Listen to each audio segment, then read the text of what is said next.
A very good afternoon, sir. Yeah. We are really privileged and happy to host you today for a guest talk at Finacle Institute. Everybody who's attending this session live online is aware of your background, and yet let me still do the honors of hosting you and introducing you. Sir, you have been managing and part of this financial services industry for more than 15 years now. You are a fund manager at Monarch. Not to mention, everybody, sir, has been awarded 40 under 40 alternative investment professional. So it's genuinely a privilege, and a lot of our students read your investor letter. We got a lot of questions, yet we tried to do justice to those questions. So what we have done is I've collated a list of questions.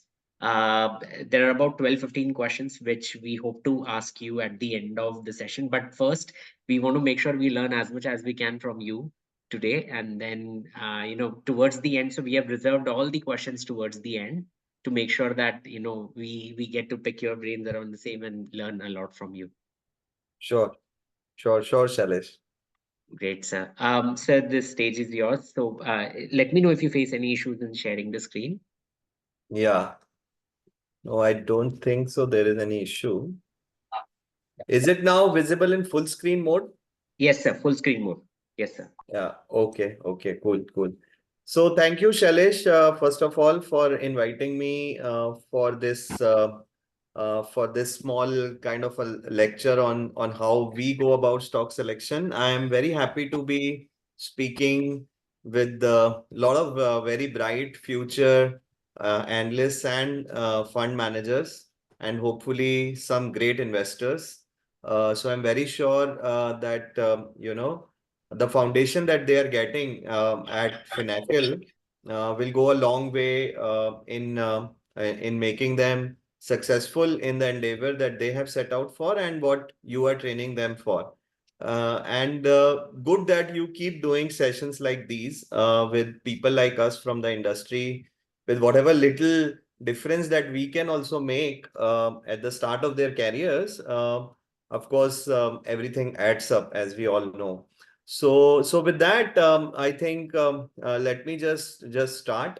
Also, what I'll do is that while my presentation will take whatever 50 minutes to 60 minutes, but if at all you or any participants feel to come in between to ask something very important or interrupt that, then that's also fine.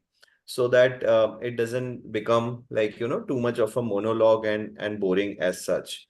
But yeah, so thanks once again, Shailesh, and then let me just start this.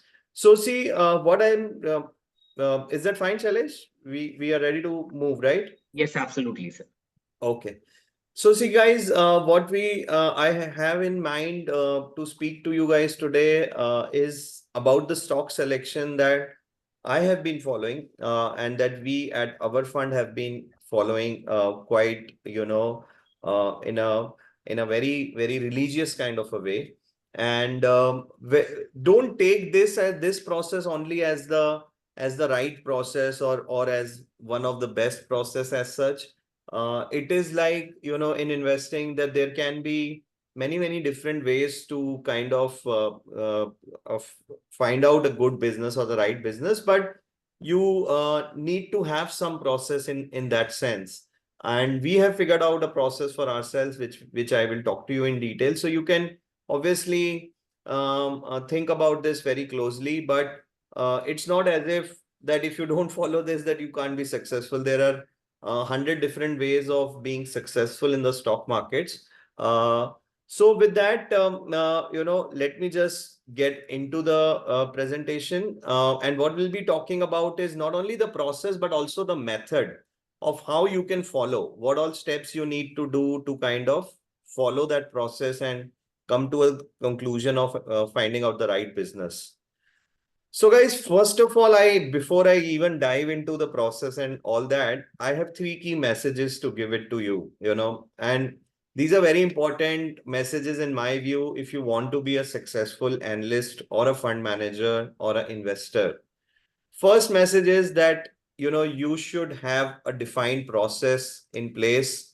Uh, you should be having a defined process, not only important, but necessary, without a process I have met very little people who will be, who have been kind of successful if they didn't have any proper process. So whether it is a greatest investor of the world, Mr. Warren Buffett, or any investor or any good fund manager, they would be having a defined process.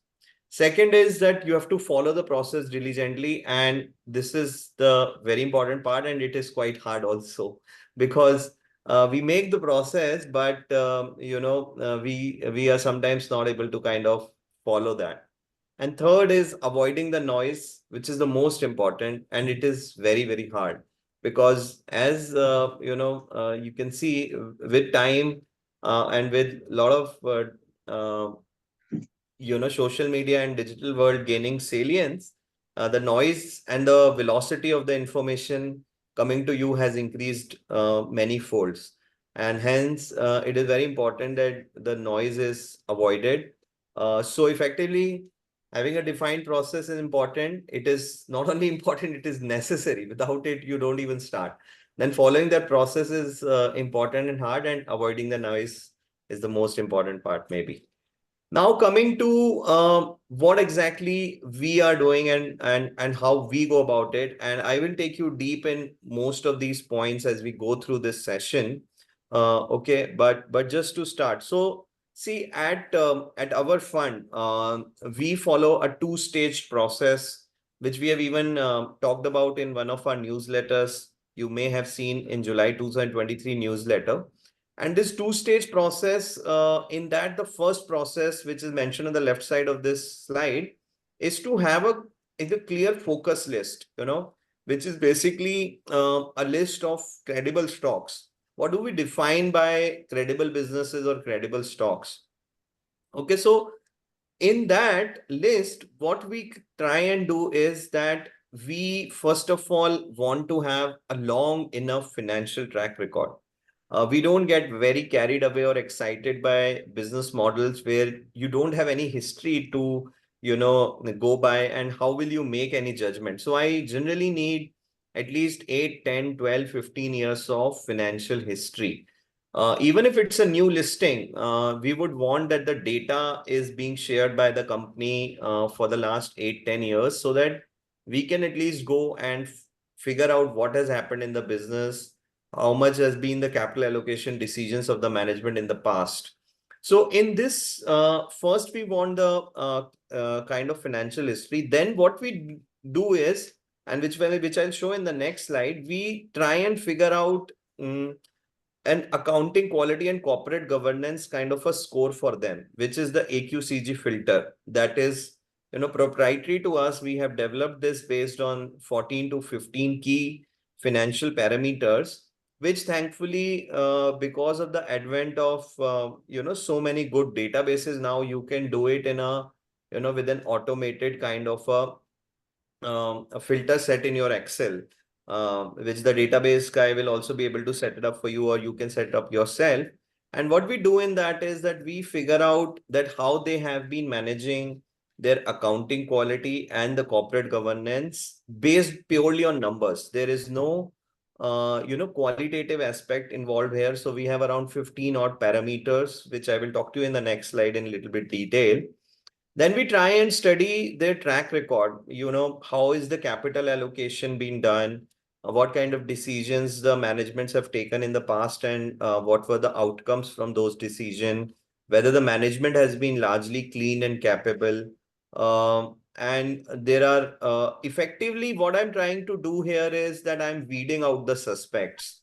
What I'm trying to do here is that here I will get a much bigger list. It could be 300 companies or 250 companies or 350 companies, but with having long track record, and I want some cash flows being made by these companies, I'm weeding out the suspects. Okay. Now, before I go to the second step of being selective in the focus list, let me take you through what is AQCG actually. Okay, so what is AQCG? Is basically accounting quality and corporate governance standards. Now, what we have done is that we have converted this whole thing into a quantitative score. Okay. Uh, by what I mean is that effectively I have around 14 to 15 parameters. You guys, I think when you are studying the financial statements and going through your learning at Finacle, you might be coming across a lot of ratios, right? Like in the companies, how much of cash flow conversion they do from P&L to operate up to cash flow. How much of the other income is being part of the overall P&L income. How much is the volatility in the depreciation rate for the company? How much is the write-off of receivables which keep on happening from a particular company?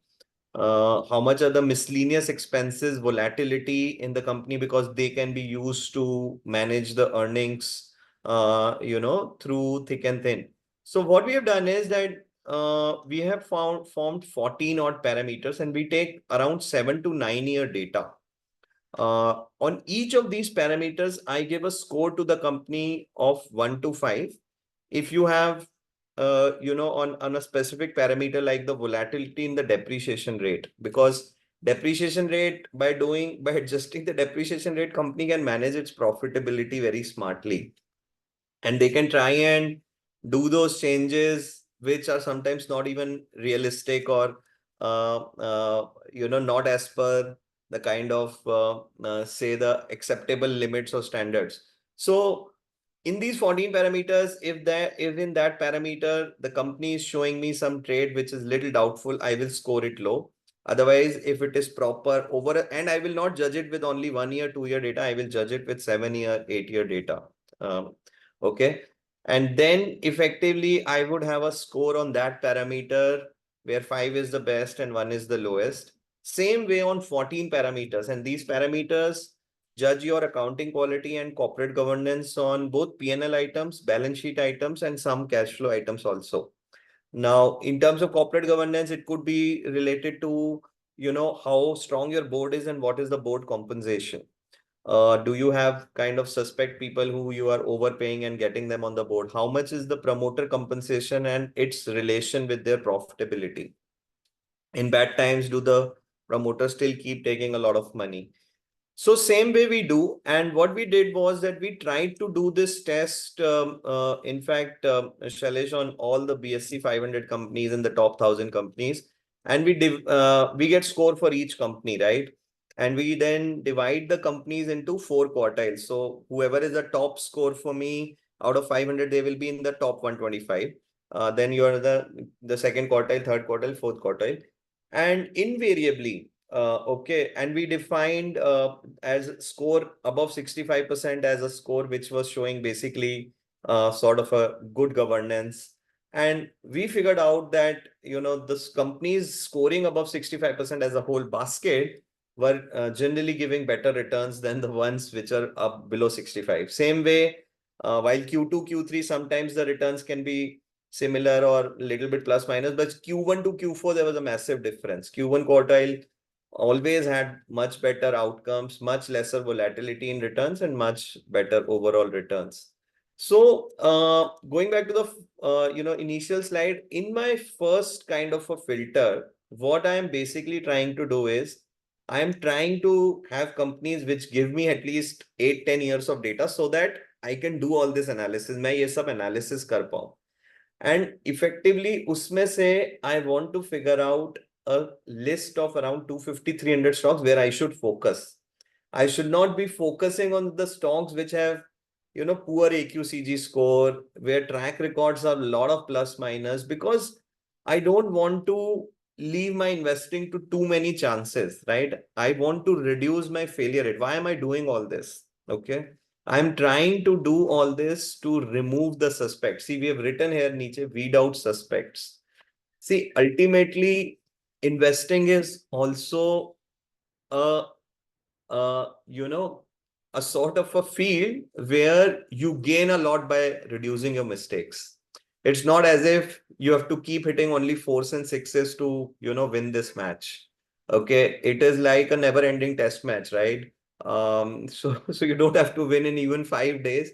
You can keep on playing as long as you make less and less mistakes. You can be, in a good place. Now, once we have a focus list, we've identified a set of stocks, which we should dig deep more into. Then what we do is that we have a certain filters, and this is where a lot of different fund managers will have different filters. So please don't go in terms of that this is the only way. But as I said, everybody will have to have its own process, his own filters. What do we look at our fund and for our selection of the businesses where we can be then sure that the business that we are selecting is really a good or a worthy business? Is that first thing we want is that how do you define a growing business, right? And Shailesh, wherever I go, everybody says we want to buy a growing business, but how do you define a growing business? See, most of the time, people define growing business through only P&L, but P&L is a breaking news item. You open any news channel, be it CNBC, be it Z News or anything, whenever in the result season, they will say PAT grew by 30%, EBITDA grew by 40%. Have you ever heard any news channel, any that they say that OCF grew by 20%? Yeah, operating cash flow grew by 30%. And every quarter, in fact, it is not even required to give OCF. You are required to give operating cash flow only in September 6 month and 12 months. So उसकी कोई बात ही नहीं करता है. हम बोलते हैं that a growing company is when the growth is also visible in operating cash flow. So it is very important that first, whenever we are selecting any company, then we see that there is a OCF CAGR also which is visible. Now, OCF CAGR, I need that CAGR to be there over 3 year, 5 year, 7 year, and any single year OCF, it can be positive or negative because of working capital. So I average it out. Every year's cash flow is an average of last 2 years for me. So FY23 cash flow will be an average of 22 and 23. Same way FY17 cash flow will be an average of 16 and 17. And now from 17 to 23, I want a compounding. Even if it is an early double digit 11, 12% CAGR, it's good. But what it tells me is that in reality, this company is able to convert its P&L profits into cash flows. Because guys, you are studying finance, right? In any company, the CFO of the company or the chief financial officer of the company, he has his hands only on the operating cash flow. He doesn't have his hands on the P&L. अगर operating cash flow आएगा तो ही CFO decide कर सकता है कि now he has to put that money into new capex, or he has to give dividend to the shareholders, or he has to retire the debt if it is there on the books. If he doesn't get OCF, then he runs to the bank to get some debt to make the cash flow available to do the capex. Okay. So effectively, first point is that we want a OCF CAGR over P&L CAGR, and for that, the conversion from EBITDA to OCF should be high. The second point is the ROC, which you guys must be knowing and studying by now, which is the return on capital employed. But here, what we do is that we basically look at companies which are now improving their past ROC. So if the past ROC is 10%, 12%, or whatever number, incrementally, when they're putting 100 rupees into the business, are they making incremental capital पे थोड़ा ज्यादा? अगर पहले 10% बनाते थे, तो अभी incremental जब 100 रुपीज डालते हैं, तो are they making 15 rupees, 15% ROE ROC? Are they, if they used to make 15% earlier, are they now making 20%? Okay, so why this happens is that businesses go through a period, initially they need to set up, then they scale, then comes a point wherein they start getting a lot of efficiencies in place. It is then, when they put new capex, the brownfield capex can be of low cost, or it could be some cost cutting, or it could be that the new product is now selling at a better price. They might have got some pricing power. They might have got some brand recall, right? Apple was such a, Apple is not a new company. It's a very old company. It is from 1960s, 70s, 80s, 90s. And then finally it a new product called iPhone, which was super hit. Then it started making very high ROC effectively on that product. I'm just giving a very simple example, but it will be much more nuanced. It happens in most of the companies. Very few businesses are there जो पहले दिन से ही 30% ROC बनाने लगते हैं. Okay. But what happens with businesses is that when they reach a certain scale, then when they put 100 rupees, they start making more on that 100 rupees than they have been making since their inception. So if they had been making 10-12%, now incrementally they start making 15-20. So हमें superior incremental ROC वाली situation चाहिए, wherein now we figure it out with the formula of IROC, that in last 3 years, how much is the ROC, and over 10 years, if it is X, then in last 3 years, is it 1.2X, 1.1X? And also now next 3 years, 5 years, is it going to be little higher? And the last part is the balance sheet. Any company in stock market or any business that you want to profit from has to be a growth oriented business. There is no value in stock markets. If there is no growth, then the stock becomes a bond. If there is no growth and you keep getting the same cash flow every year, then he will be only giving you some part of that cash flow as a kind of a dividend, which is basically the yield on the bond that you call it. So if growth is important, then growth can't come for free, and growth के लिए आपको capex तो करना पड़ेगा, पैसा business में तो लगाना पड़ेगा. So last point is, how is the business funding that growth? We want a internal funded growth or a balance sheet funded growth. Effectively, if you go back to my first point, which is the cash flow growth, if you have the cash flow, then for doing the growth, you will be able to fund it through that cash flow only in majority of the cases, and you don't have to go to the banks or the equity holders. See, I'm not averse to debt. It's not like I want everything debt-free company or net cash company. What I'm trying to tell you is that if your balance sheet growth funding is happening through your own cash flow, then you can be going to the lenders or going to the equity holders at your terms, even if you want to go there. And half of the time, you'll not even need to go to them. They will come to you that please take this debt at 7%, 8%. So you want to be in that kind of a strategy.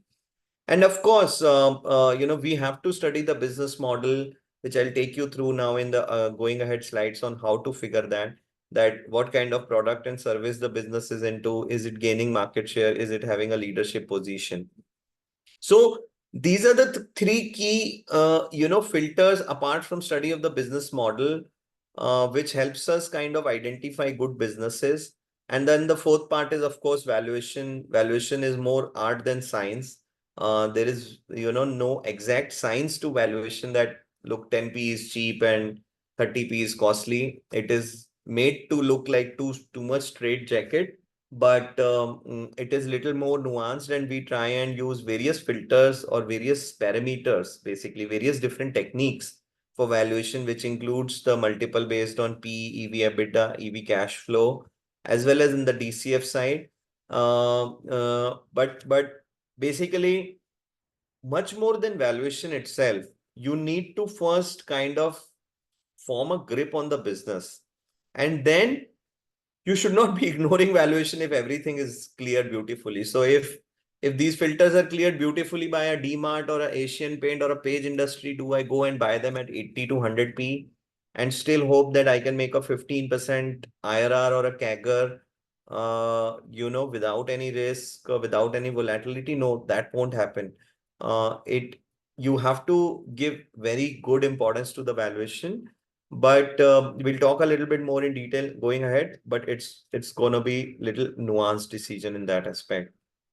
So guys, this was a two-stage process, and we have discussed this in big detail in our July 2023 newsletter in the written form. Each of the parameter there has been explained in detail of why we have chosen and why we do, and then we have even followed it up with a lot of stock examples from our life fund, the stocks that we own, and how they were clearing some of these filters. Now moving ahead of how do you go about doing this? Okay, so basically I've given you कि भाई ये देखना चाहिए या हम ऐसे ऐसे देखते हैं. Now you may, because Shailesh said that you guys are, at very young, early stage of your careers. So you may be looking for more, clarity on the methods to go about doing this, right? If I'm not wrong. So what I've done is that this is something which I have in the past also tried to kind of tell my team. So what I will do is now slowly you will get a glimpse. I have divided it here into three parts. What kind of businesses or stocks we are looking for? How would you figure this through a defined process? And then what should be your deliverables? So first thing, I'm looking for a company which is showing me some leadership trait at least. Okay.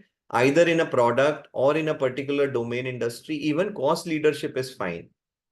Suppose you are studying a wire and a cable company, or suppose you are studying a retailer, okay, a DMart. Okay, so you basically want to see that whether he is having some sort of leadership in whatever business he is doing, and is that visible over time that he has been able to grow ahead of the market or gain some market share. What do you do this? You can do a lot of industry research. You can go through the company's financial, you can go through their market share, you can look at independent sources, you can do some little bit of lateral check, on ground check. You can also see their annual reports and their con calls ki management ने क्या claim किया और क्या सही में facts हैं. If they claim that my market share, suppose you are studying a fans company, FMEG company, where you kind of being told that Crompton keeps saying I have a X market share, and it was 15% 5 years back, and today it is 25% or 24%. You can try and cross check that claim versus fact. Okay, and ideally speaking, a good company should be showing some leadership trait in the top 3 or top 5 in terms of some leadership in some domain, whether it is only market share. Market share is a key thing for deciding of the leadership, but even cost leadership is fine. Some of the cyclical businesses, some of the more commodity businesses, you would want to see the leadership trait through whether there is a cost leadership or not. So this is the first thing. Then, of course, you want to see how is been the management conduct. Okay. Generally speaking, for generating alpha or for generating long-term, capital appreciation, you need a sound management pedigree. Um, the very low quality managements will make only that much money. This that becomes a only a short term kind of a gain or a trade that you can have. And now we have defined a AQCG score for ourselves, but there is also a lot of qualitative checks that you can do. You need to do a lot of ground research. More importantly, you need to see their historical track record. You will get a lot of information from there itself. How much do they claim? How much do they claim conservatively and try and achieve or overachieve? Or do they claim almost every time optimistically and then underachieve? How much has been their capital allocations which have backfired, or how much has been the capital allocation in terms of being a calculated ones? So our deliverables in this is generally reject companies with doubtful CG, low management integrity. Good financials, this is, I think, much more easier to figure out because you can figure this out with various tools and filters in the Excel. Generally, a balance sheet which is low on debt or which is net cash is a strong balance sheet. You need to have a high ROE, ROC, and if it is improving, like I told you, it is good. OCF to EBITDA conversion, in my view, this is one of the very important parameters because we kind of put a lot of focus on it. So how do you do this? You need to see the average ROE, ROC over 5 years, 7 year, 10 years. You can put your own filters, 10%, 12%, 15%. You guys know that cost of capital itself should be taken at more like 12 to 15% range. So generally having a company which is generating much lesser ROE, ROC than cost of capital may or may not make much sense unless you are very sure that in the future, in the next 3 years, they're going to achieve it. Then OCF to EBITDA conversion, generally we want more than 50-60% conversion. You need to see cash conversion cycle not being too high. So you can apply the filters here. This fourth point is quite important. Actually, generally you want businesses which are getting better with time, right? We all want to get better with time, right? Generally, if you want to progress in life, and same way for business, you should ideally start getting better with time. Okay. Slowly with learning, you should stop making the mistakes that you earlier used to make. slowly with time, whatever are your weak areas, you should have or would have improved it. So what I try and do, and what I try and tell my analysts and associates in the team also, that try and see businesses की जो business भी time के साथ improve हो रहा है. Now, how do you do this? I think what we try and do is we divide the financials of the company into 3 blocks of 5 each. Suppose आप 15 years का data है आपके पास, या even 12 years का data है, तो you divide the financials into 3 blocks of 4 years each or 5 years each, and try to visualize and see कि in each of the block, can you spot that it has improved? It has improved in financials, it has improved in capital allocation, it has improved in its own market share, it has improved its standing in the market. So it is not like कि मैं बोल रहा हूँ in first 4 years, if he used to make 100 crore PAT, then he used to make 300 crore PAT, then he used to make 500 crore PAT. Ideally, it should happen like that also. But there could be a lot of things that in that 4 year block, what kind of return ratios he was making. Now, what kind of return ratios? How was his balance sheet in that first 4 year block? How is his balance sheet in the next year block? And how it is in the next block? How was the board of the company 10 years back in that block and how it is now? You know, is the promoter stake and the promoter skin in the game also gone up? See, so I'm saying in this business evolution study, you need to see how the company is evolving. Is there a growth mindset and with calculated risks that they have been following? Then, of course, see, this is all past that you saw in the previous slide. You don't make money just by knowing the past of any company. Of course, you get a lot of information, and thankfully, then you will be able to get and build confidence on कि आगे क्या कर सकता है, future में how it will pan out. So why we study past is because we try and make a good solid inference on the future. So the next thing is the growth visibility. What can you kind of conclude? Generally, you want a company which is having good solid growth visibility. It can be a benefit of formalization of economy in a country like India, which is now formalizing at a rapid pace, and where lots and lots of sectors are coming up and showing a lot of good growth. How much is the growth and how sustainable it is? Is it a high growth in short to medium term, or is it a good growth in long term? And growth is led by what? तो यहाँ पे आपको क्या करना पड़ेगा, that you will have to kind of do extensive research and understanding of business model and their competitive edge, while studying the market share, while studying the business models, you will have to kind of conclude key in which industry he is, what is the industry growth kind of, and then what are my conclusions on the growth of this company. अगर Asian Paint है, paint industry इतना grow कर रहा है, and for X and Y Z reason, Asian Paint is growing above the industry, and you need to have some 3 or 5 year forward projections with some rational assumptions. Okay. So here, obviously, management interaction, scenario analysis, rational thinking, little bit of understanding of the business model, and the previous slide things will also help you, by the way. Okay, because you would have seen how the business has evolved. You would have seen whether the management is prudent. You would have seen whether the company is a leader or not. So then you will be able to you should, of course, being an analyst or a fund manager, you have to take a call on the future. You don't have to take a call on the next quarter, next year only, and then getting it right. That's not the only outcome that we are after. But we need to be knowing that, okay, in 3 or 5 year time, where the earnings can be, where the growth can come from. Then very important, I think, in this day and age, that we generally should have companies which are at least showing some focus on technology and use of the digital tools, because these things have now become very important for improving the business processes, for reducing the cost, and for accelerating sales also. So we generally try and see whether the companies are focused on these things, whether they are spending on digitization, automation, what kind of efforts that they are making, because each of the business is somewhere or the other impacted by these things now. And generally, I tell my analysts to at least draw some inference.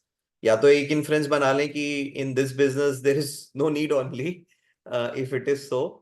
But there are very few businesses where there is no need of technology or automation, digitization these days. And if there is a need, then what is that company doing? What has it been talking about it? You will find this in annual reports. You do word search. You'll find it in con call transcripts. You can find by grilling them or asking them itself. And then, of course, the valuations. As I said, even for everything which clears all your parameters, margin of safety is always important. Valuations will be high for super businesses, but they can't be unreasonable. If they are unreasonable, then the returns can also be, very lackluster or poor. And you guys have gone through a few of our newsletters on very high valuations of super quality stocks.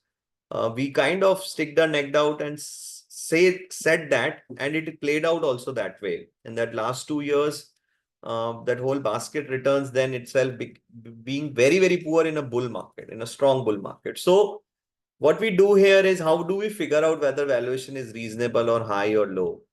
See, generally you have to do is that you have to do a 360-degree assessment. You have to first conclude that, the company is now much better off. Then you try to look the valuations in relation to both growth and your past averages.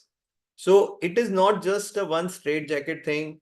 Okay, past average से बहुत ऊपर है तो महंगा ही है. Okay, it not be like that. It has to be a kind of a multiple approaches that are being followed. But long-term averages are also very important. And in conjunction with what growth you are assuming for the next 3, 4, 5 years. So yeah, these two slides basically kind of sum it up in terms of how do you want to kind of take through your process of the stock study, which I think Shailesh really wanted me to address today. Now, coming to, this line that how do we also put the macro and the other picture of the country together with all this analysis? Okay. So see, I want to tell you that effectively, the whole stock market perspective, the reforms are making a very, very big impact on our India's corporate sector, and they have sort of transformed the India's outlook actually. So if you look at it, in the last 10 to 15 years, there have been massive sort of reforms which have taken place. And we have listed out some of these structural reforms are likes of GST, PLI, corporate tax rate cut, IBC, RERA. Okay, all of this. Formalization, because now all of us are digitally connected. I'm sure all of you are using PhonePe, GPay extensively every day. We are obviously having this Jandan and financial inclusion, which has happened to the lowest strata of the society. And in no time, some 50 crore bank accounts were opened up. Low cost data availability, which till 10 years back was not thought of, today is a reality. So we get everything at our fingertips. So formalization is increasing, and macro was always in India favor because we were a young country and we are a young country, right? Our median age is still 29 years. But with the first two things, what has happened is that with that young country, you are now making that young country realize its full potential. And the urbanization is going up very, very fast. In between post-COVID, whatever has happened in the global, picture, the manufacturing shift, which is now coming to India in a big way, or may come into India, that is also kind of helping our cause. So what's happening is that effectively the stage is kind of set for a lot of organized players across sectors to grow. What you need to do, okay, when studying your stocks, when you are going through an annual report, जो भी मैंने आपको पहले process बताया last 2-3 slide में, when you are studying a business evolution, when you are going through their financials, when you're trying to figure out their business models, try to make a sound judgment if any of these above measures are making a large positive impact on your company. Is your company a big beneficiary of some formalization trend? Is your company a big beneficiary of a reform like RERA? Okay. Is your company a big beneficiary of, say, a PLI scheme? Okay. And if now the manufacturing will shift to India and in some sectors shifts in a big way, is your company getting that shift? So, ये जो तीन boxes हैं, structural reform, formalization, macro, on which aspect is, your understudy company is getting positively impacted and how much? Uh, and then, of course, look for this trifecta of growth opportunity in your stocks. So generally, the best kind of stocks that can be found where the growth can be very long lasting is where, the market can itself become very big. So the first, circle here is showing that actual size of the market is this dark blue, but potential market can be very big. Okay.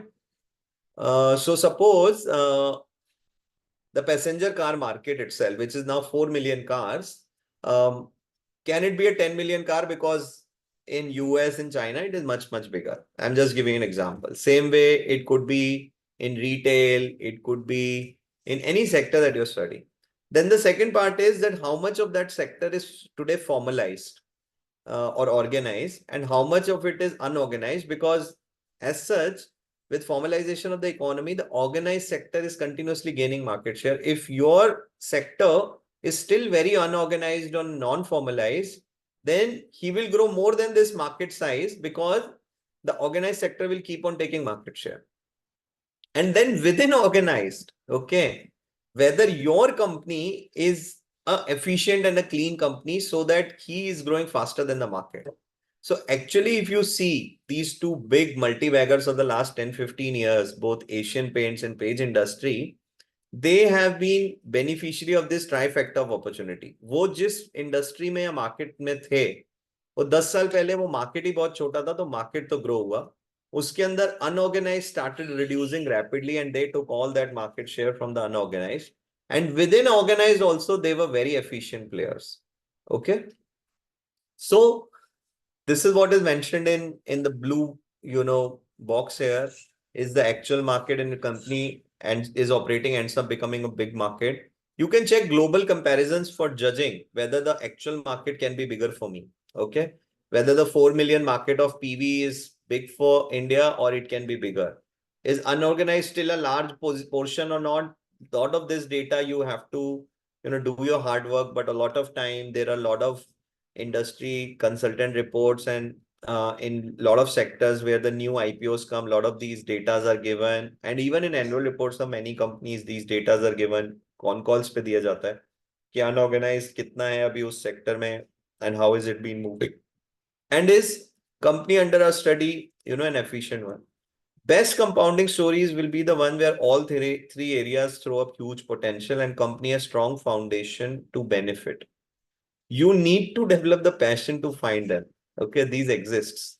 आपको ढूंढने के लिए मेहनत करना पड़ेगा. आपने एक बार सोचा कि ये मेरे को इस तरह से ढूंढना है, तो you can find it out.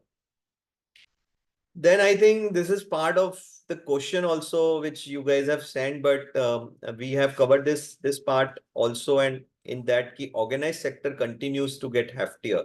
So focus on companies which can benefit from the shift. Like I said, in the past, the companies that have benefited were in paints, in FMEG like Havells Crompton, in bathware companies like Serra, etc. But now many sectors are there in which the unorganized is still very high.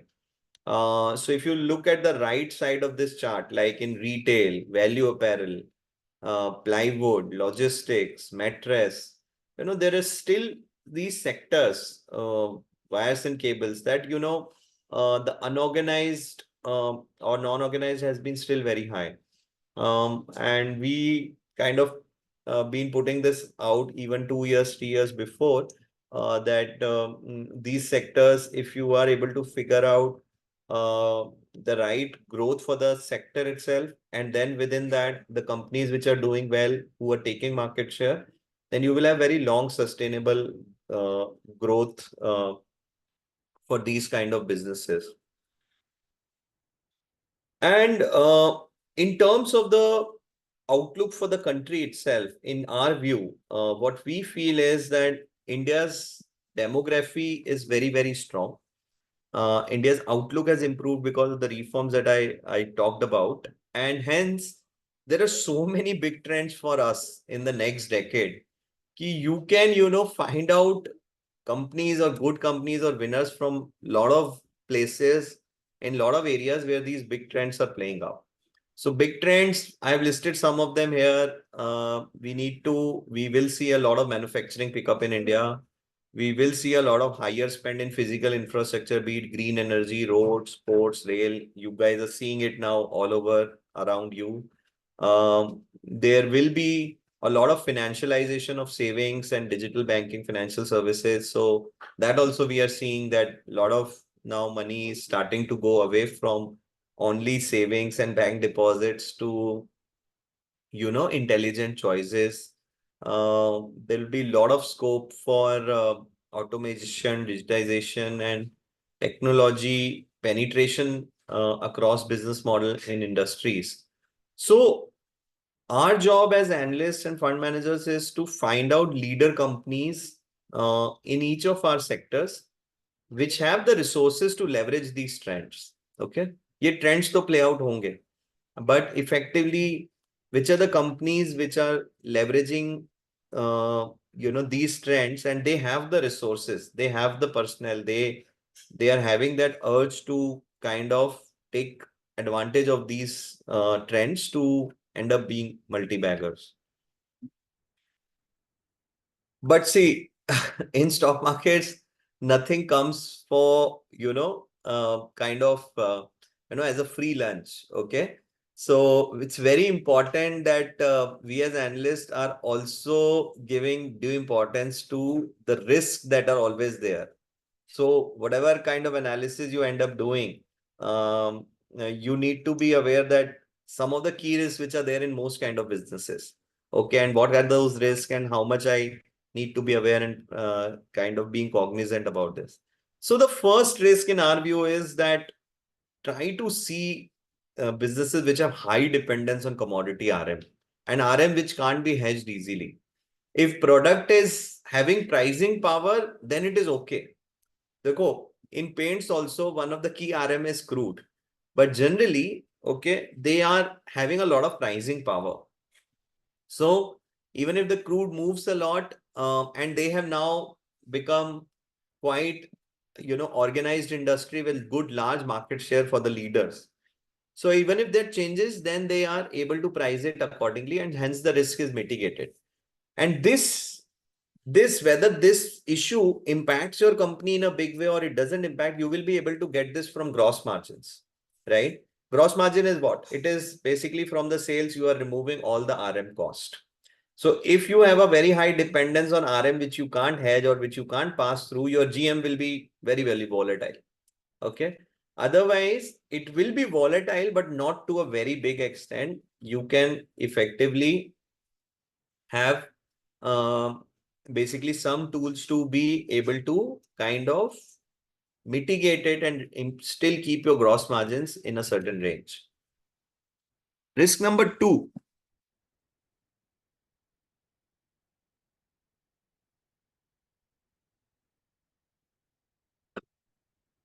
High dependence on government policies. So there are a lot of sectors which are basically, can have a lot of big changes in their fundamentals based on the policies of the government.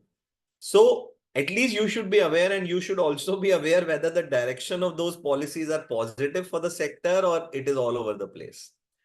So it's not as if this is a, completely a deal breaker for you कि अगर dependent है government policies पे तो पैसा बन ही नहीं सकता या हम लेंगे ही नहीं, ऐसा नहीं है. But basically, you should know that if it's a telecom company, what are the kind of policies and which direction are they moving? And that's why I've written here, it can be a tailwind also if policy is more for spending and not for regulating only. And if the policy is more constructive towards developing the sector to be a good, long-term kind of growth for the sector. Risk number 3, prone to shady capital allocations, capital allocation decisions. This is something which you can easily figure out in terms of how many past instances of wrong decisions. that they have seen. One-off is okay. And here again, that evolution analysis that I talked about, dividing the financials or your company into 3 different stages of 4 years each, 5 year block, आपको समझ में आएगा कितनी बार गलतियां की, अगर गलती करी भी है तो उससे सीख के they have improved or they've continued to make newer mistakes. Okay. And the risk number 4 is very loose entry barriers. Actually, in this, there is a lot of disruption also which is taking place कि आज के दिन में जो entry barrier पहले बहुत strong होता था. Today with technology, sometimes the entry barrier is easily getting broken, right? So till 3 years or 4 years back, we would have thought that, look, DMart, once it has set up such a big, moat of being so low cost and so attractive that maybe its moat is impregnable. This question is out in the open still today. But suddenly, with technology, you have had these 10-minute, 15-minute delivery wali apps which have come up. And they seem to be able to, survive, and now talking about that they can be very profitable very quickly. And they're eating into the revenues of people like DMart. For sure, they're eating into, because some bit we are ordering, even if we are ordering 5% of our monthly requirement or 10% of our monthly requirement from this versus from a DMart, you are having an entry barrier which is suddenly, kind of got broken. So in each of the company or each of the sector, you will need to see ki entry barriers kitna strong or weak hai, and has the competition been heating up, or can it show up very easily? Can the competition show up very easily? Again, इसमें भी आपको evolution analysis से समझ में आएगा कि and of course you will have to also look at the current scenario and how the next 3 to 5 years are looking. Having said that, I think on this point, I always try and balance with margin of safety in valuation, because entry barriers are no more infallible. They can come under threat anytime. So see, we as analysts need to be on top of large risks in our stock. See, small risks will be there in each story. Okay, there's nothing, that, and there will be some unforeseen risks. There will be risk from black swan events like COVID happened. Everything came upside down. But basically, we need to avoid stocks where risks are very high in either of the above factor in our view. Because then, of course, you will be very vulnerable in terms of the business seeing a large hit from nowhere. So just to summarize our talk of today in terms of, the stock selection. So the stock selection and looking at businesses that you need to focus on both the foundation and opportunity. First is basic pillar. आपको देखना है leadership है कि नहीं, cost, market share, brand, capability. How is the capability being in terms of human, जहाँ पे आप judgment ले रहे हो on the management, and financial. Financial, when you are studying, you will know कि over time it has improved its financials or not. Evolution analysis, getting better with age, experience is very important. One who can't improve can't survive in today's dynamic world. Analysts to make a fair inference for this point in our view. Okay. So choosing a successful business, you should make a conclusion कि this business has got better with time, or at least is getting better with time. कुछ past में mistakes भी हैं, turnaround candidate भी अगर है, तो you are making a conclusion, boss, कि worst हो गया खत्म, अभी ये यहाँ से improve करने वाला है. Opportunity size. Is the market size long enough, big enough for a long runway, or is it a small market but with decent growth? देखिए इसमें you need to be careful. If the growth is going to be missing, you will not make returns in the stock. Be very sure about it. So you need to know about the opportunity size and conviction on future growth estimates for next 3 years. Do we have large confidence growth? Generally, I try and define, okay, I have built some number. What is my confidence interval on this number? Okay, because getting the number right or wrong, exact number, मैंने 100 रुपी का EPS estimate किया और 100 आ गया exactly, that will not define only my return. Basically, what is the confidence in interval? Is it having a lot of moving parts? That estimate can change with small amount of things, or just because the way the company has evolved, it will not change very easily. Growth should be sustainable. Scenario analysis should be done in terms of the ranges. And valuation, avoid paying unreasonable price, boss. Even if everything is getting cleared very well, generally we have a process where if the valuation looks out of sync, out of whack, my analysts need to tell me, alert me, and then we take a joint call. Valuations are more often art than science or analytics, so one needs to take into account lot of factors. See, you have to do multiple kind of approaches here. It's not as if only DCF will cut the cloth or only PE will cut the cloth, or PE is a nonsensical or bad method and DCF is a great method. It's not like that. Generally, a lot of fund managers, a lot of people try to make it a lot of straight jacket stuff. But it is not that. हम लोग बोलते हैं, what we believe is कि none of the method is first of all bad or poor. And none of the method is foolproof. Okay.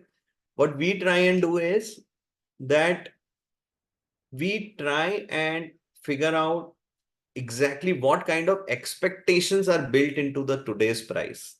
If it is a 50p or a 80p or a 30 EV EBITDA or a 50 times cash flow, EV to cash flow, what is that market trying to tell us? Market is maybe trying to tell us that this business is right now in such a place that it can grow its cash flows at 30% CAGR for the next 10 years.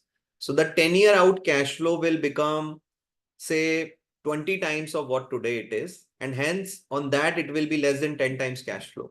And then it is reasonable. So what I'm trying to tell you is it could be DCF, it could be valuations, it could be anything, but you need to figure out कि past multiple से कितना ऊपर और नीचे और क्या, what kind of expectations are being built into the stock, then you will be able to take a better judgment. Sometimes you will be able to figure out कि ये जो expectations built in है इसके stock price में, this तो ये deliver ही नहीं कर रहा है 5 साल से.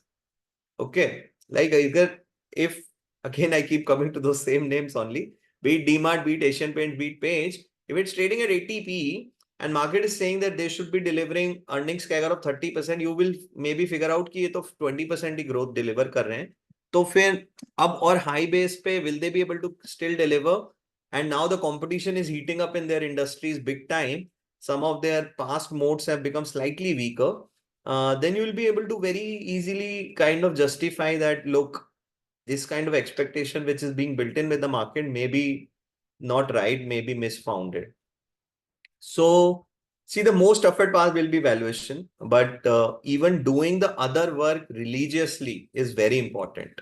Okay, because valuation आप फिर भी सबसे end में आओगे. First, you need to figure out that the company or the business that I have chosen the right business or not. I have chosen the business which is on the right track or not. Okay. And I have done my work to make a fair conclusion on the next 3 or 5 years of earnings growth that I'm going to get from this business. उसके बाद ही valuation आएगा. अगर आपने वहां पे गलती करी, या उधर में आप कॉन्फिडेंट नहीं हो in whatever what you have chosen, then your mistakes will be higher. You could still end up making a mistake. Nobody has 100% strike rate in this world. Okay, even Warren Buffett is at 80% strike rate. वो इनसे भी बहुत ज्यादा deep काम करके लेते होंगे stock. लेकिन because businesses are evolving picture, there is bound to be mistake. Okay, and there are bound to be some things changing where you will need to cut the stock or change your recommendation or change your stance on the stock also. But doing all this work helps us make less mistakes, helps us increase our strike rate. And then when we reach the real valuation call, then hopefully if we are taking a margin of safety, we don't make a mistake only on valuation. See, a lot of people will do all the right work in right coming to the last stage, but valuation they might want to take things for granted. Okay, and then that's all, that can also be a mistake. Okay, because trees can't grow to the sky. ATB can't become 100 and 100 can become 200 and 200 can become 500 to give you the 20% stock को नहीं पता आपको 20% CAGR चाहिए. Okay, business को नहीं पता है कि आपने तो invest किया है to take 20% CAGR every year for free. So that is how it is. Yeah, Shailesh, thank you so much. My pitch related to the stock was, I think, to this extent.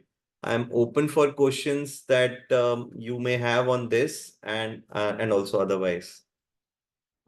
Thank you so much, sir. It was as refreshing as the newsletters. Without taking, you know, any further new questions at the moment, let me first cover the existing ones which we have got in the pipeline. Sure. Please allow me to share the screen. Uh, all right. So these are some 10, 12 questions which we had shortlisted from the, newsletters which our alumni, current batch candidates have read and they've come back with questions. So let Yeah. me first start with the first question. I think first question is from Dhruv. Dhruv, you there? Yes, sir. And yeah. Maybe you can start with the first question. Sure. Hello, good evening, sir. Amazing session, and the newsletters were amazing. So I had a chance to read one of your newsletters, which was about increasing screen time, right? So a notable data point which you had shared, right, was kind of the number of users of applications like Netflix, WhatsApp, Instagram, and Snapchat, right?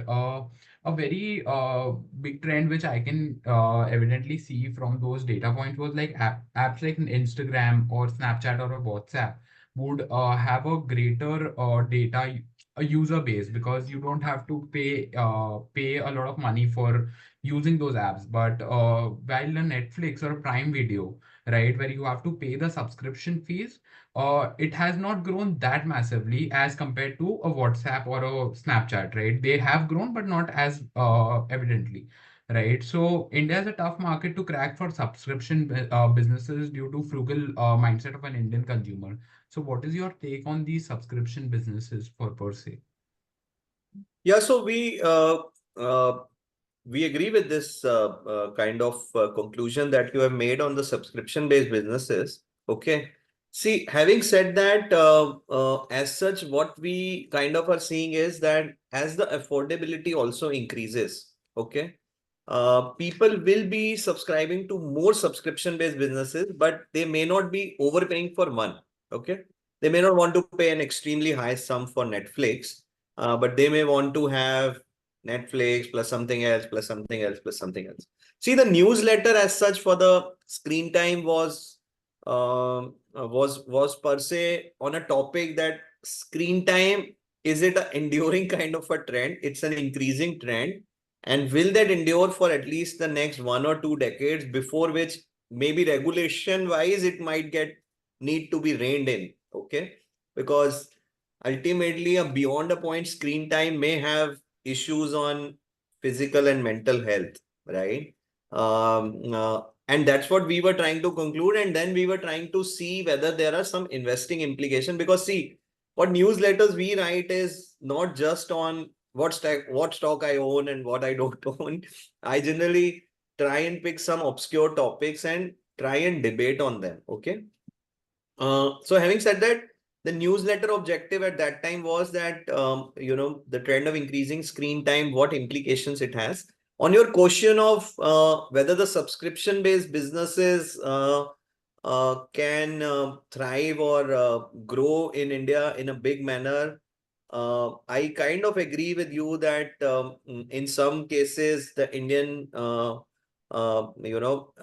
of the Indian audience or the Indian customer is very demanding. It wants the real value for the buck. It will not give you, just kind of a sort of a free lunch or a lot of long rope per se. So you have to keep adding a lot of value to get their money from out of their wallets. So in that sense, Dhruv, it will be a little bit of a evolving story, and it could remain a tough market to crack. But what we see is that the user as such is maybe open to trying different subscriptions, and over time they may have more subscriptions They may have, instead of 2, they may have 5. Instead of 5, they may have 10. And then whichever is the most value add, then it will keep remaining as something which is becomes a necessity then beyond a point. So that is our take on it as such right now. Fair point, sir. Thank you so much for answering the question. Thank you, sir. To save time, let me moderate through the remaining questions. The second question is more on the lines of organized and unorganized topic, which you just shared in the session. Yeah. Basically, we want to ask that, in one of the newsletters, you mentioned that we need to analyze to keep a track of, the unorganized to organized shift. We need to keep track of type of products, distribution scale, better customer service requirements, etc. Like, can you tell us a bit more how we can go about analyzing these things to figure out the shift from unorganized to organized? So see, in our view, where can the shift be more accelerated, Shailesh, right? See, ultimately, even 15, 20 years back, we had lots and lots of industries which were working on more non-formalized, non-organized manner, right? And effectively now it is not so much about just having that tax leakage or tax advantage of being in non-organized. See, what I mean by non-organized and non-formalized is also not having lots of system processes and customer satisfaction related things, or distribution type of things or brand related stuff in place. So what we are trying to say is that an analyst will have to go a little bit deeper into that industry to figure out that how important are those things for that sector, and then can that also lead to the shift being accelerated. Okay, so if you know having a lot of distribution scale is critical, okay, which can give you an cost advantage, which can give you a better service for the customer, which can increase your brand salience, then whatever is that factor now being available to few of the companies can lead to a better shift. Same way it could be customer service, it could be depending on type of product. See, because this is, say, what is happening, like, so say a mattress industry which is still very unorganized. Okay, Shailesh, but kya hai ki effectively now in mattress you may know that, look, जो good brands के mattress आते हैं, that could be Sleepwell or Wakefit or whatever. Once the customer is made aware, and then you can build the distribution scale and you can build the logistics, you can replace the non-organized. Okay. See, I don't want to buy just 1,000 rupee cheaper mattress. Okay. If you give me a good brand, if you are able to solve for this better customer service and distribution scale, I will be able to buy instead of 3,000, 4,000 rupee ka mattress. Okay, that's what I'm trying to tell you, because it could be a product which I'm buying only once in 8 years, 10 years, 7 years. But erstwhile, you had other issues also in terms of that penetration, distribution, customer service type, you're not there. And in mattress also being organized, you will be able to run better customer service and find out what is actually the need. And you then bring that product according to the need. And then you replace his demand from the local guy with you forever. So this has happened in many industries in the past, be it in the electrical products, be it in the home furnishing products. So it happened in paints, but it has not happened in wood. Wood may, it is now happening. You are seeing extensive kind of advertisements being done by guys like Century Ply, etc.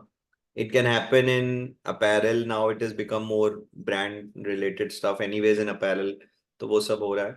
So those are the kind of points that we were mentioning there, actually, Shailesh. Got it. Got it. Fair enough. Thank you so much, sir. So moving to the next one, in the same letter, you talked about, GST leading to credit access or creation for MSMEs and households. And this has also led to formalization of an economy. Can you please explain a little bit more in depth?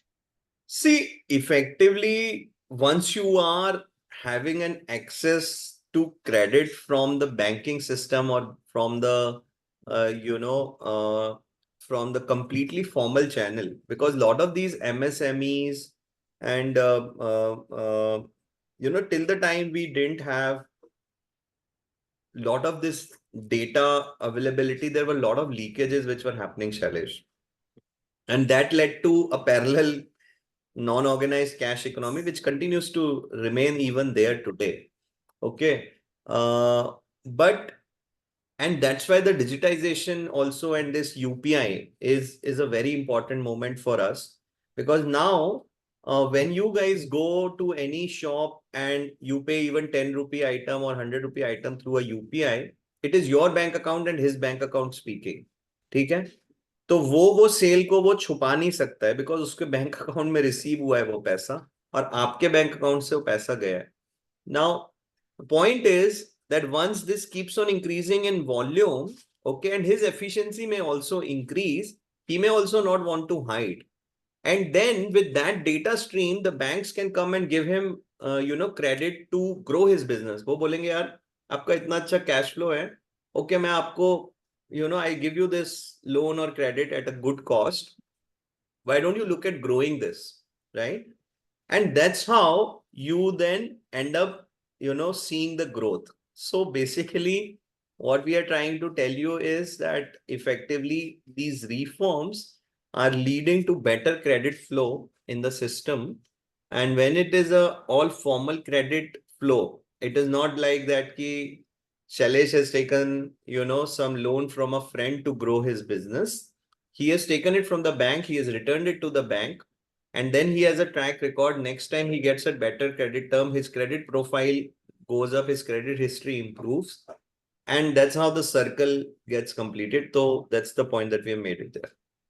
Got it, sir. Got it. Thank you so much, sir.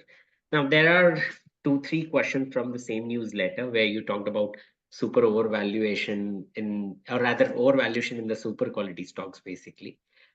Your comments around the same, obviously went exactly in the right direction. And, the first question which we had from that newsletter was, you mentioned that EV EBITDA or EV by OCF is a better valuation matrix as compared to few others. I think you had mentioned EV by sales as well.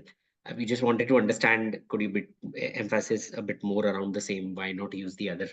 Or rather, why I understand you mentioned that it's not exactly science, it's precisely art, where you try to figure out, multiple approaches in one single way. But we just wanted to understand why your preference towards EV by EBITDA or EV by OCF more as compared to other valuation metrics. See, generally, we are looking at valuing businesses on real earnings, right? Okay, so sales to earning nahi hai na. Correct. Sales to I can do by giving credit as much sales challenge I can. Right. If this crowd of 50 people don't need certain things, but I make a very big pitch and I say, yeah, okay, you try my product, you give me money later, I don't even want the money, then 30 out of 45 will say, okay, sir, de do. Dekh lete hain. Correct. So see, the point is that EV to sales, then how can it be a very good mechanism, generally speaking? Because sales can be bought because of any reason whatsoever. Okay. EBITDA will come after only you have reduced your cost. You have removed the RM, you have removed the fixed cost, then only EBITDA will come. But EBITDA ko aap thoda manage kar sakte ho. You can still show a very high sales based on giving credit, and so you will still have a higher EBITDA. EBITDA. OCF is even better because you will then have to, take into account all the working capital related stuff out from the matrix. So that is why, and enterprise value is the market cap plus the debt in the business, net debt. So that's the enterprise value, which your students, of course, would have learned by now. So see, you don't see only the market cap because that's not the value of the company. You have still not accounted for the balance sheet, which is the debt or the cash. If you have net cash, then the EV is lower than market cap. If you have net debt, then the EV is higher than the market cap. And against that EV, what is the real earning that you have? First is EBITDA, then is OCF. So generally in terms of, because PE again is only the market cap, which is P, And E is the EPS, which is not still accounted for the working capital and other things. So actually then Got it. market cap and EV can be very different. So P then thoda sa, is a shorthand measure. It's not a band measure, but it is, not factoring for those two things at all. And Got P in cyclical business can be muzzled. P in debt heavy businesses can be muzzled. So the point is, I'm still not saying that these are the foolproof tools. No, Yeah, of इससे course. जो figure out करोगे वो सब outcome अच्छा ही होगा. But my point is, it's just on logical thinking, right?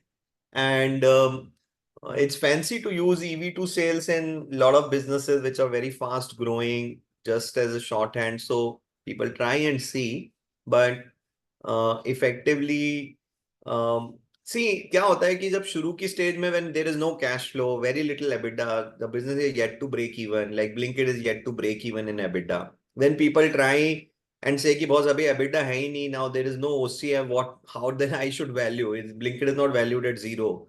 Then I want to value at EV to sales because at X number of sales he will get this much EBITDA and this much cash flow. So that is why they do it, and it is then logical to do it that way also. But it is up to each one. Generally we try and say that whatever that valuation at that time is, it is more of a very loose guesswork, and it has no meaning till the time the real earnings generally manifest. So even if we want to look at that, we still want to say, okay, 5 years out, at what sales, what will be the cash flow, what will be the EBITDA, and then what is the implied EV EBITDA and EV to Okay. cash flow 5 years out. ठीक है? Instead of saying आज EV to sales 5x है, and so I am okay to buy it, I better say that okay, 5 years, 10 years out, what will be my sales and what will be my cash flow and EBITDA, and then what will be my multiple. So that way we try and see, and that's why we are putting a little bit more emphasis on this. Got it, sir. Thank you so much, sir. So the second question we had there was, you rightly detected the next leg of growth and flows could lead to asset heavy sectors. What parameters helped you arrive at such conclusion? Were you able to feel confident about the right movement? It would be great if you could segregate both growth and flow as both matters of prices for the business to go up. So see, this is depends on time to time, Shailesh. This depends on overall how the market is placed. See, at that time when we wrote that first super quality newsletter 2 years back, it was largely a one-way market wherein only the very high quality, very certain type of businesses were being valued. And I've given the reasons also कि वो क्यों ऐसे value हो रहे थे. Because one after the other, some other disruption was coming. So it was a flight to safety at any price. And hence, some of these very asset heavy sectors and all those capital goods, power, logistics, they were not being looked at all. Okay. Plus, there was, say, some uncertainty, some non-clarity of how the things will shape up in those sectors. So, see, it is not as if there is some defined formula to find out all this. What you need to do is effectively, as I said, try to do analysis of your company's bottoms up. Then once you have a company which is falling in a certain sector, you can try and do some analysis of that sector also. Okay. But sectoral calls of this sector will outperform very strongly in the next 2 years or 3 years. It is more of a, a sort of a calculated guesswork, okay, based on how that sector has been going on for the last 3 years, 5 years, how the outlook it is. And that's why, some of the people in the market sometimes are able to call them out. But please try not to read too much into it. Okay. It could be more by chance rather than by very strong foresight. Okay. And as such, we try and have a view on most of the sectors and then try and conclude. But it has to be just pure kind of sector fundamentals in line with the country's fundamentals and macros, and a little bit of analysis of what kind of regulations or reforms are going in that sector. Sometimes reforms which have turned for very big positive in that sector can turn the fortunes of the sector. Okay. So like in sugar sector now, the reforms have been going on, and incrementally the reforms are not detrimental to the sector. In between, there could be a little bit of a hiccups, okay? But whatever they are trying to do, they're trying to make the sector more resilient and less cyclical than the past. Because now there is an ethanol story, there's a better story in terms of the ethanol price that they want to give, that maybe allowing the exports a little bit more freely. So the sugar price has got its own support. तो अगर वो sector को past में बहुत कम multiple मिलता था for any reason, then going forward in the next 3 year, 5 year, it may start commanding a little bit better multiple. It doesn't mean it's a buy today only. Each stock in that sector may be a buy or a sell at a certain point, different price points. But those are the kind of things that we look at while making those kind of conclusions, Shailesh. Got it, sir. Thank you. Thank you so much, sir. I think we'll skip the last two parts of that question. We can move to the next one.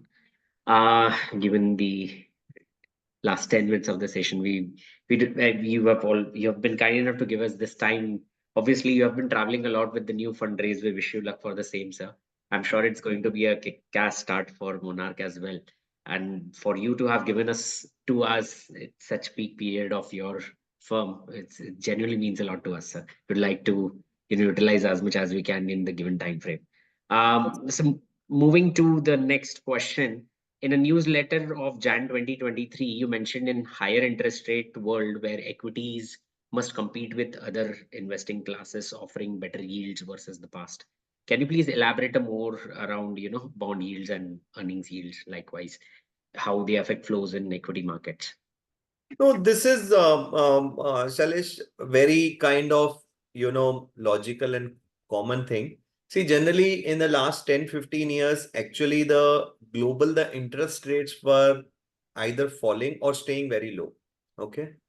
When that happens, then effectively what means is that when you put your money in any fixed income or low risk assets or low risk with or no risk kind of securities, be it the government bonds or be it for the US, it's the Fed, which gives you a certain yield on effectively the money that you park with them, then you would have made only 1%, 2%, 3%. Okay. And effectively then you try to assume a higher risk by putting it in equities. Okay.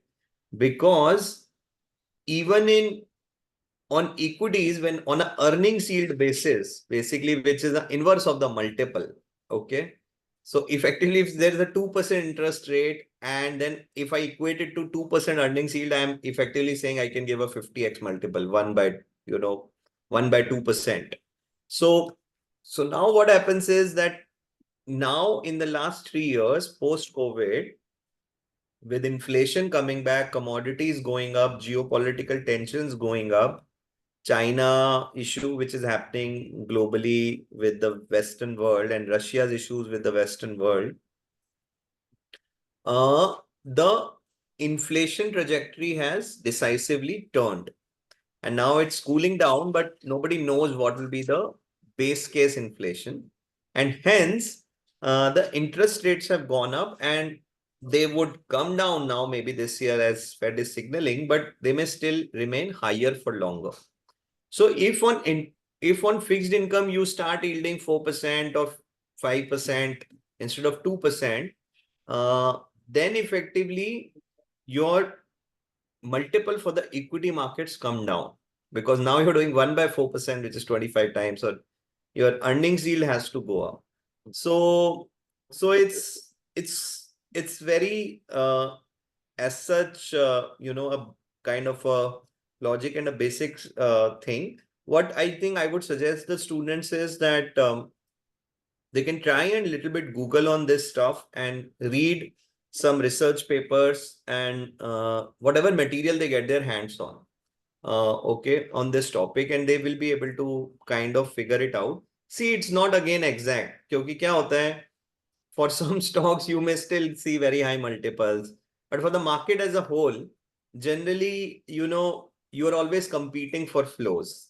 And you will not be knowing what is the exact flow in the whole system and how much of it can interchangeably go. Some flows always go only for fixed income or bonds and low risk things. Some flows go only for equities all the time.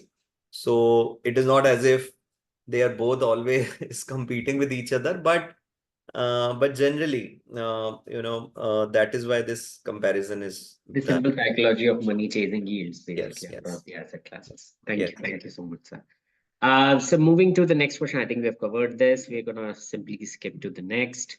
I think we can take this. So, in your definition of super quality stocks, you talked about, a couple of factors, which included one of the factors being ROE on a consecutive basis for it to be more than 15% across 5 years. Now, let's take example of any cyclical business, which happens to be true that most of such cyclical stocks will be completely out of the super quality definition, I guess, because of them having cyclicality in the earnings and eventually not leading ROE more than 15% in a lot of cases. So, like, how does, I mean, do you completely skip those out of your buckets, or how does it work?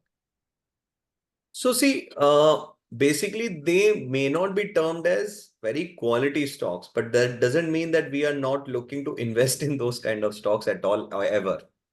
Got See, it. we had to finally in that paper or newsletter, what we mentioned, we had to kind of come to some filters to define quality.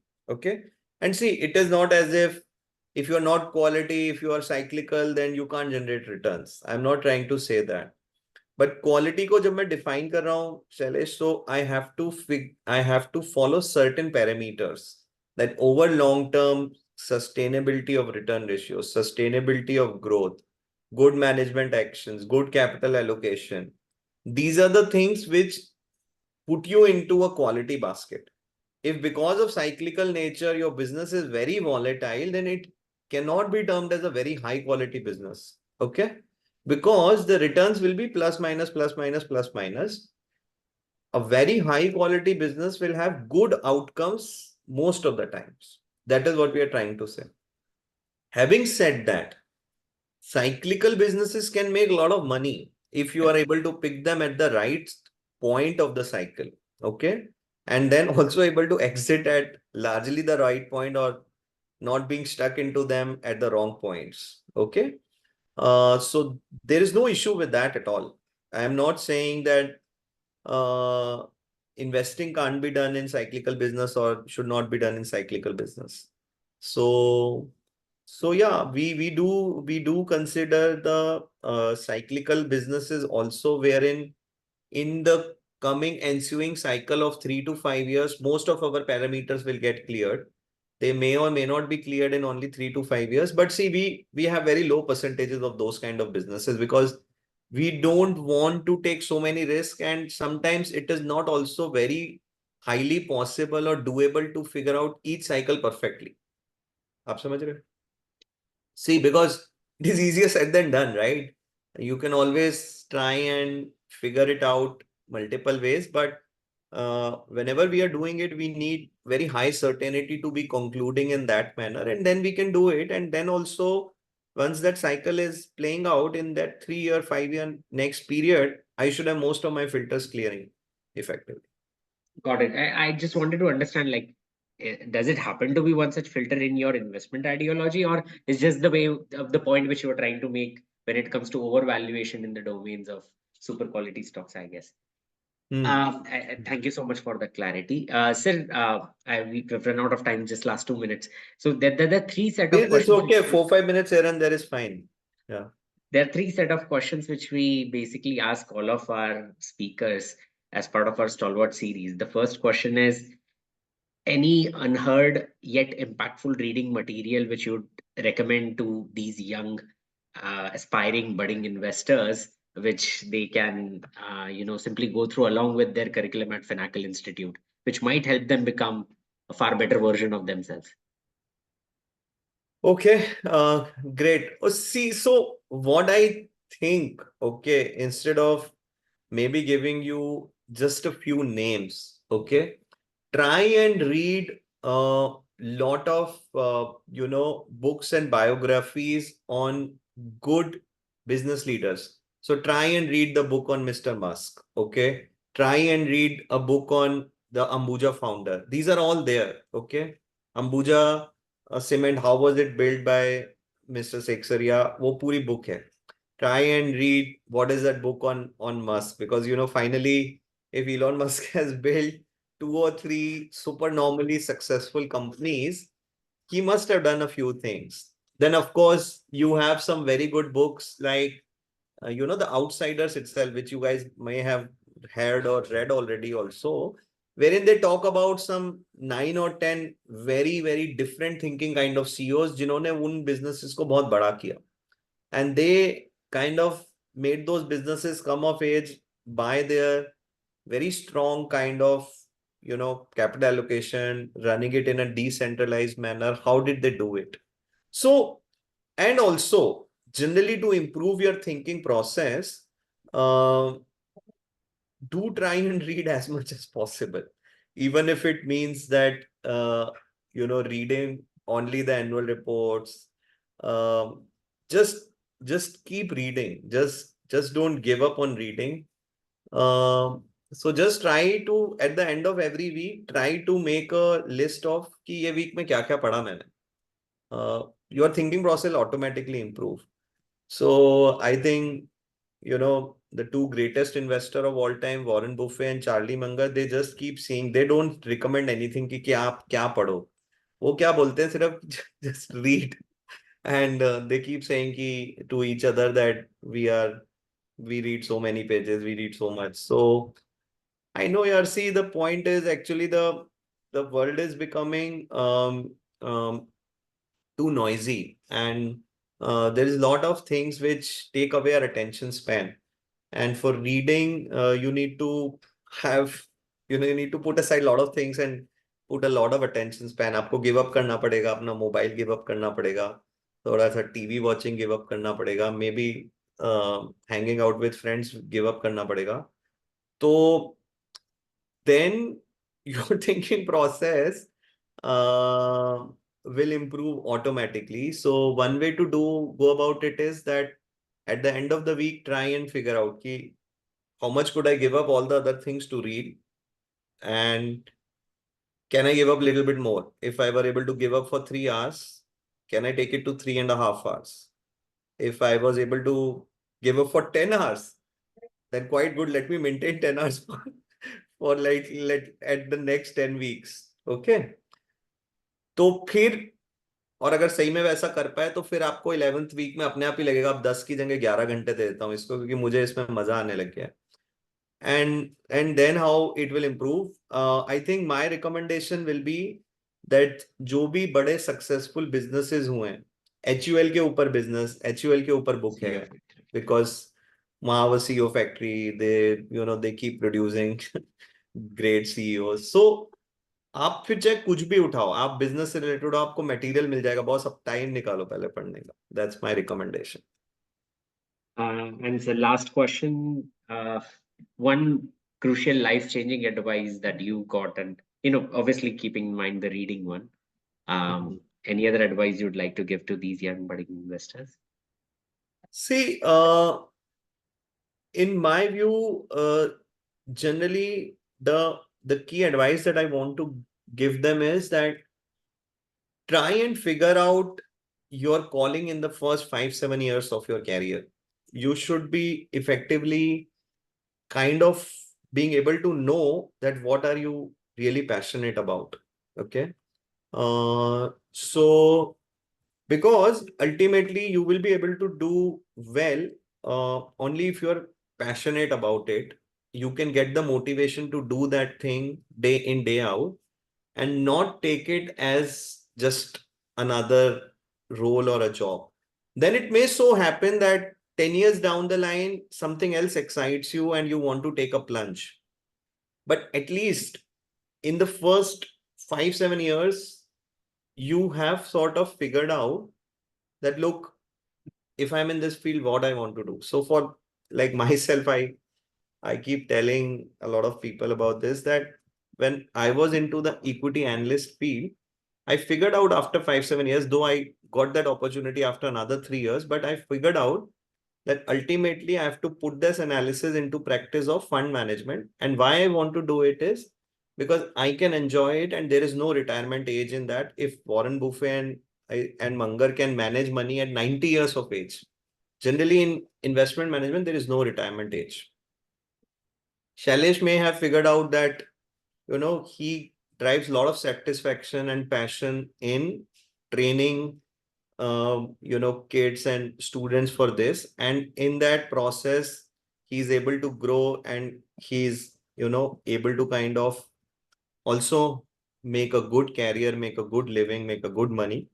So it could be anything, but ultimately क्या आप करना चाहते हो और क्यों. So I think that then clears our mind. It gives us a goal, it gives us a direction. You can work on it.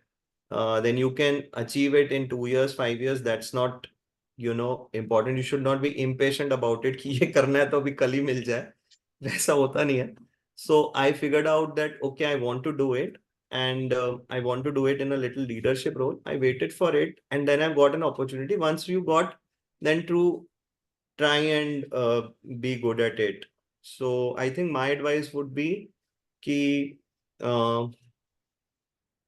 try and figure out as early as possible in your careers of what you really want to do, what you would enjoy doing at 50 years also, what you will enjoy doing at 60 years also, what you will enjoy doing at even 70, 80 years also, unless all of you want to retire very early at 40, 45, then I don't know. But तब भी अगर 45 पे retire होना है तो at least यहाँ से लेके वहां तक में what you would really want to enjoy doing. Thank you. Yeah. Thank you so much, sir. It was an amazing session. I'm sure we'll have to watch it again to be able to get again, the things which you wanted to give out through the course of this session. We, we're really lucky to have you over as a guest lecturer today. We hope you will give us similar opportunities in future. Some of our alumni are working in your team. And genuinely, they're lucky to be part of your team. I've met some of your team members. They're truly inspiring, and we'd like to stay associated with you going forward as well. And not to mention, as a habit, what we do is when we invite a guest lecturer over, we have their investor letters as compulsory reading material in through the course of our FinBridge and FinPlus programs. So we'll be adding Monarch letters as well to our reading queue and make sure our students get most of it. And we hope you keep writing some really good things. Yeah, we write one every quarter at least. Not too much, but now it's now I think we've written around 11 of them. So yeah, and we have that one link where all 11 are available. So we write once every quarter. Right, so we will be surely posting that link in the video description and everything for everybody else who is watching this video, for them to benefit from the same. Thank you so much, sir. Genuinely, we wish you luck with the fundraising for the next one. I'm sure it's going to be a great blast, and we hope to see you soon again as a guest lecturer at our institute, sir. Sure, Shailesh. Thank you so much, and best wishes to you as well as all the youngsters here.